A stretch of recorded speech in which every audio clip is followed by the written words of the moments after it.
बिस्मिल्लाहिर्रहमानिर्रहीम। अस्सलाम वालेकुम नाजरीन, आप यूट्यूब चैनल देख रहे हैं। मैं इमरान खान हूं। नाजरीन, अडयाला के बाहर फिर से धरना। अडयाला के बाहर इमरान खान साहब की बहनें गई और फिर मुलाकात नहीं करवाई गई। यानी जैसा कि वादा किया गया था गुज़िश्ता हफ्ते के इमरान खान साहब से मुलाकात करवाई जाएगी, लेकिन मुलाकात नहीं करवाई गई।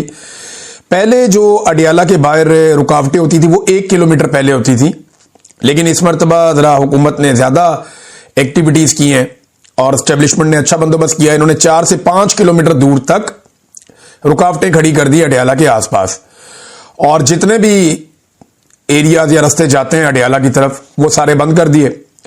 फिर बड़ी मुश्किलों से इमरान खान साहब की बहनें को 2 घंटे लगाकर वहां पहुंची। वहां पे उन्होंने धरना दिया, फिर उन्होंने कुरान खानी की, वहां पे दुआ करवाई गई, और ये सिलसिला अब ऐसे ही आगे बढ़ता चला जा रहा है। इमरान खान साहब से मुलाकात नहीं करवाई जा रही। 10,000 का एक टारगेट था पाकिस्तान तहरीक इंसाफ का, तो सच्ची बात यह है कि टारगेट पूरा नहीं हुआ।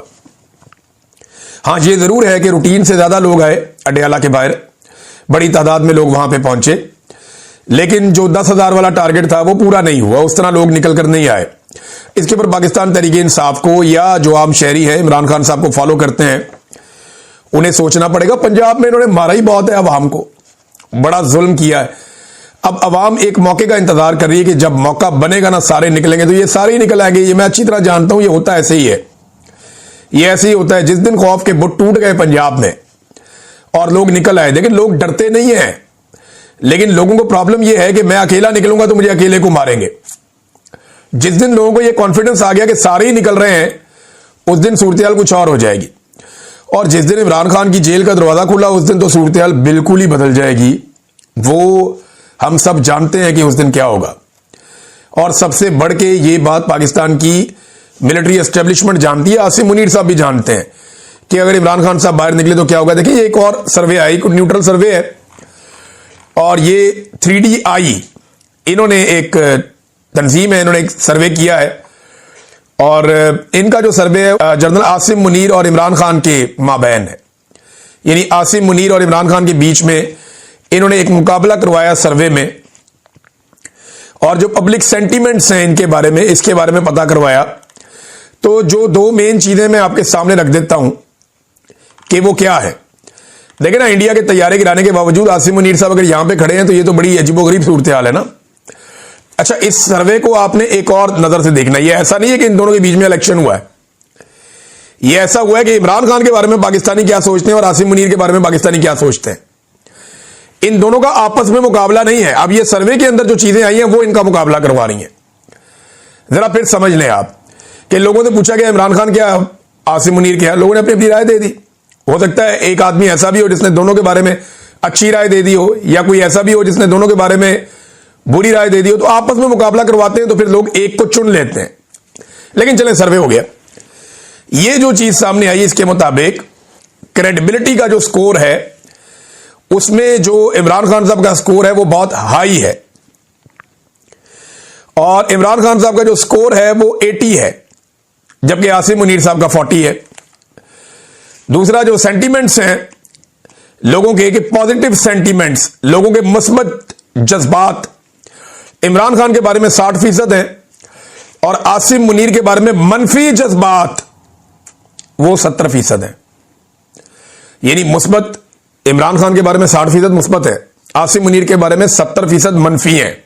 वो इनका मुकाबला ही नहीं बनता, और ये बात आसिम मुनीर साहब जानते हैं। अब ये एक सर्वे है, अब देखिएगा, अब एक सर्वे आएगा अभी हाल ही में, ये भी मुस्तकबिल करीब में आ जाएगा, और जिसके ऊपर काम भी हो रहा है, और उसके पीछे मिलिट्री एस्टेब्लिशमेंट है, और वो सर्वे में बताएंगे कि आसिम मुनीर साहब को 90%, 95% मकबूल हो गए पाकिस्तान में, और जनाब ये क्रेडिबिलिटी बन गई, और इदारे और अवाम के बीच में बड़ी हमांगी पैदा हो गई।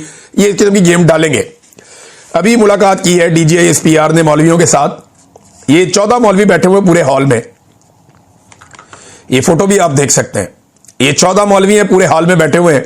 इनमें ज्यादातर मौलवियों को आप जानते हैं दरबारी मौलवी हैं, बीच में से काफी सारे कुछ ऐसे हैं जो बेचारे लाए गए हैं, मजबूरन बेचारे पहुंचना पड़ता है उनको।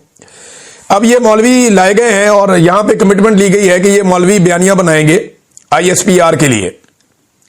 तो अब ये मौलवी जो आए हैं ये बयानियां बनाएंगे ISPR के लिए, फौज के लिए, कि जनाब फौज और अवाम के बीच में कोई दूरी नहीं है, और जो फौज का बयानिया, देखें जब आप दुश्मन से लड़ते हैं ना तो पूरा पाकिस्तान आपका बयानिया बनाता है। तब इमरान रियाज भी आपके साथ खड़ा होता था, सारे ही आपके साथ खड़े हो जाते हैं, मोहित पीरजादा भी, सब। वो सबको पता है कि पाकिस्तान का मामला है यार, पाकिस्तान दुश्मन से लड़ रहा है। वो वहां पे सारे पाकिस्तान तहरीक इंसाफ भी आपके साथ खड़ी हो जाती है, पाकिस्तान मुस्लिम लीग नून भी आपके साथ खड़ी हो जाती है, पीपल्स पार्टी और ANP भी आपके साथ, सारे ही आपके साथ खड़े हो जाते हैं। तहरीक लब्बैक भी खड़ी हो जाती है, जितना मर्जी गिला शिकवा हो। जब आप दुश्मन से लड़ते हैं तो पूरा पाकिस्तान आपके साथ खड़ा हो जाता है, आपका बयानिया बनाता है, तब आपको बयानिया बनाने की जरूरत नहीं पड़ती।